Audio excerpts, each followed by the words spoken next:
মশা তাড়ানোর এমন দারুণ দারুণ 3টে টিপস তোমাদের সাথে আজকে নিয়ে এসেছি বন্ধুরা। এই উপকরণটা তোমরা ব্যবহার করলে মশা তো ভাগবেই, মশা ঘরের আশেপাশে কোথাও দেখা যাবে না। আর তারপরে মশার সাথে সাথে মাছিও তোমাদের ঘর থেকে বেরিয়ে যাবে বন্ধুরা। এই উপকরণটা ঠিক সন্ধেবেলায় তোমরা যদি করতে পারো, প্রতিদিন সন্ধে দেওয়ার সময় এই কাজটা করলে পরে তোমাদের ঘরে একটা মশাও থাকবে না আর মাছিও থাকবে না বন্ধুরা। দারুণ দারুণ টিপস তোমাদের সাথে আজকে এনেছি। 3 রকম উপায় তোমরা ব্যবহার করতে পারবে। 3 রকম উপায় তোমাদের সাথে আজকে শেয়ার করবো বন্ধুরা। বকবক না করে ভিডিওটা স্টার্ট করছি। হেই গাইস, আসসালামু আলাইকুম। কেমন আছেন সবাই? আশা করি আল্লাহর রহমতে সবাই ভালো আছেন। আমিও অনেক বেশি ভালো আছি। চলে এসেছি আজকে আবার ধামাকাদার টিপস নিয়ে। আজকে ধামাকাদার টিপসটা হলো মশা তাড়ানোর উপায় বন্ধুরা।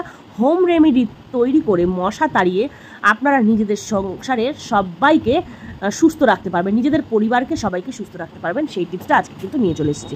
সর্বপ্রথম বন্ধুরা কিছু তেজপাতা ছিঁড়ে নেবেন। ঘরে তেজপাতা তো থাকেই সবার রান্নাঘরে, তো তেজপাতা 3 থেকে 4টে ছিঁড়ে নেবেন।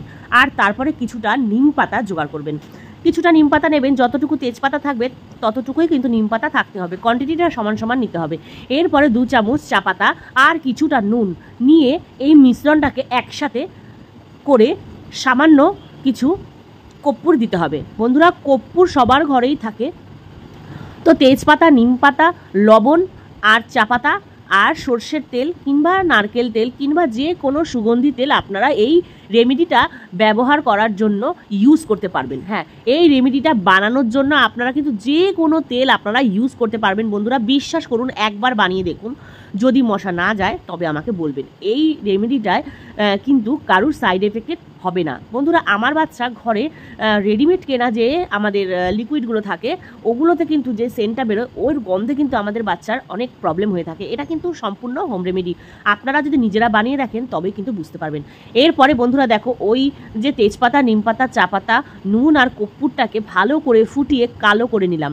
আর তারপরে ছেঁকে এই যে আমাদের পুরনো মসকিউটোর যে রিফিলগুলো থাকে বাড়িতে, আমরা যে মসকিউটো অয়েলগুলো কিনে থাকি, ওই যে ডিব্বাটাকে খুলে এই তেলটাকে কিন্তু ভালো করে বন্ধুরা ছেঁকে নিতে হবে, যেন একটু নোংরা না থাকে।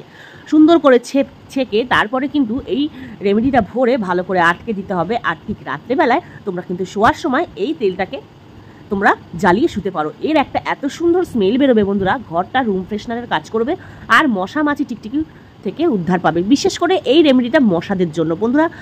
মশা তাড়াবার 1 নম্বর রেমেডি। আমি এটা রেগুলার ইউজ করি, তোমরা ইউজ করলে তোমরা কিন্তু বুঝতে পারবে যে এটা কতটা ফল আর কতটা সুন্দর, কতটা দামি একটা রেমেডি তোমাদের সাথে আমি শেয়ার করেছি। সামান্য কিছু জিনিস ঘরে দেওয়া, এইগুলো দিয়েই কিন্তু আমি হোম রেমেডি একটা তেল তৈরি করেছি তোমাদের জন্য, শুধু তোমাদের জন্য, যাতে আমিও উপকারিত হই, আমার সাথে সাথে তোমরাও উপকারিত হয়ে থাকো। কি ভাবছো চলে যাবে? চলে গিয়ে কোনো লাভ নেই। এখন তো একটা দেখিয়েছি, এরপরে আরও 2টো দেখাবো বন্ধুরা। তোমাদেরকে আজকে আমি কথা দিয়েছি 3খানা মশা তাড়ানোর উপায় দেখাবো একটা তেল দিয়ে। একটা মাত্র তেল বানিয়ে 3খানা মশা তাড়ানোর উপায় তোমাদের সাথে শেয়ার করব। দেখো, এই যে এই গুড নাইটের মানে যে ডিব্বাটা আমরা ইউজ করে থাকি, আমরা তো ফেলেই দেই বলো। এবার ফেলে দিয়ে অনেকেরই সমস্যা হয় এই তেলে। বিশ্বাস করো বন্ধুরা, আমাদের বাচ্চারা ঘরের মধ্যে এর যে স্মেলটা বেরোয়, এর গন্ধেতে কিন্তু অনেক বাচ্চাদের শ্বাস প্রবলেম হয়। তো তোমরা নিজেরা ঘরে তেল বানিয়ে এইভাবে বাচ্চাদেরকে মশা থেকে মুক্ত করতে পারবে আর ভালো রাখতে পারবে। এরপরে চলে এলাম সেকেন্ড টিপসে। কী করবো বন্ধুরা, ওই যে কালো করে নিয়েছিলাম নিম পাতা, তেজপাতা, যা যা উপকরণ দিয়ে মানে তেলটা বানিয়েছিলাম, সেই যে ছাবড়াটা কিন্তু ফেলবেন না বন্ধুরা। এই ছাবড়াটা অনেক কার্যকরী। কীভাবে কার্যকরী তোমাদেরকে বলি। সামান্য কিছু তুলো নিয়ে নেবে আর তারপরে এই ছাবড়াটাকে দিয়ে, আমি বলছি এটা কেন ব্যবহার করবে, আগে তোমরা শোনো কী করবে এটা।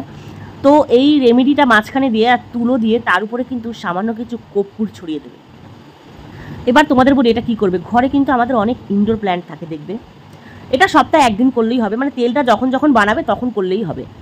এই দেখবে আমাদের অনেক ইনডোর প্ল্যান্ট থাকে, সেখানে কিন্তু অনেক মশা জমে বন্ধুরা।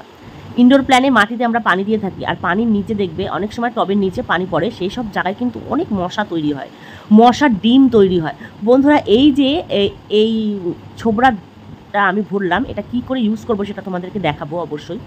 এরপরে দেখো, আমি আরেকটা রেমেডি তোমাদেরকে, মানে আরেকটা টিপস তোমাদের শেয়ার করি।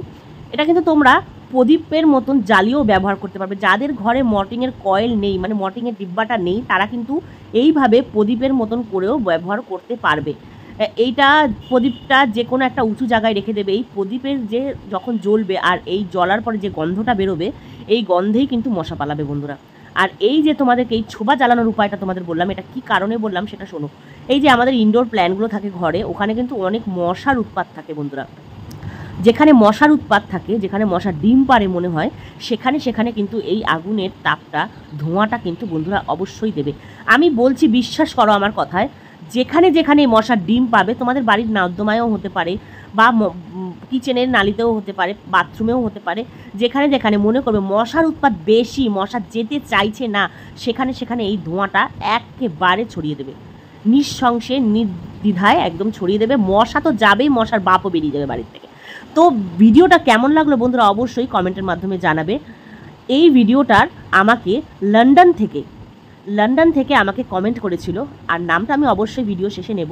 লন্ডন থেকে আমাকে কমেন্ট করেছিল, দিদি ভাই আমার মা বাবা ইন্ডিয়ায় থাকে, আমি কিন্তু লন্ডনে থাকি, আমার মা বাবা বয়স্ক, বাড়িতে কিন্তু অনেক মশা, আমার বাবার শ্বাস প্রবলেম আছে, তো কিছু হোম রেমেডি তুমি শেয়ার করো, যাতে আমি আমার মাকে বলতে পারি বা আমার মাকে ভিডিওটা শেয়ার করতে পারি, আমার মা এরকম করে মশা তাড়ানোর উপায় ঘরে বসে বানিয়ে আমার বাবাকে শ্বাসকষ্ট থেকে মুক্তি দিতে পারে। তো আমি বললাম ঠিক আছে বোন, অবশ্যই করব। আর এই ভিডিওর টিপসটা জানতে চেয়েছিলে সুমন লাইফস্টাইল থেকে। সুমন, তোমাকে আমি আজকে এই টিপসটা দিলাম। আমার তোমাকে এই টিপসটা দিয়ে খুব ভালো লাগলো। তুমি যে লন্ডন থেকে আমাকে রিকোয়েস্ট করবে আমি ভাবতেও পারিনি। আমি একটা ছোটো মোটো ইউটিউবার, আর আমাকে তুমি এতটা প্রায়োরিটি দিয়ে, এতটা সম্মান দিয়ে আমার কাছে এই টিপসটা জানতে চেয়েছো, আমি কিন্তু খুব খুশি হয়েছি। তো যাই হোক, তোমাকে কিন্তু তোমার ভিডিও দিয়ে দিয়েছি। তো ভিডিওটা ভালো লাগলে অবশ্যই লাইক কমেন্ট করবে। আর তোমাদের জন্য নেক্সট ভিডিও আসছে, আরও মশা তাড়ানো, মাছি তাড়ানো, টিকটিকি আরশোলা তাড়ানোর উপায় নিয়ে আমি আসবো। ভিডিওটা ভালো লাগলে বন্ধুরা অবশ্যই লাইক কমেন্ট করে পাশে থাকবে, আর যদি পারো ভিডিওটা শেয়ার করে দিও। আল্লাহ হাফিজ।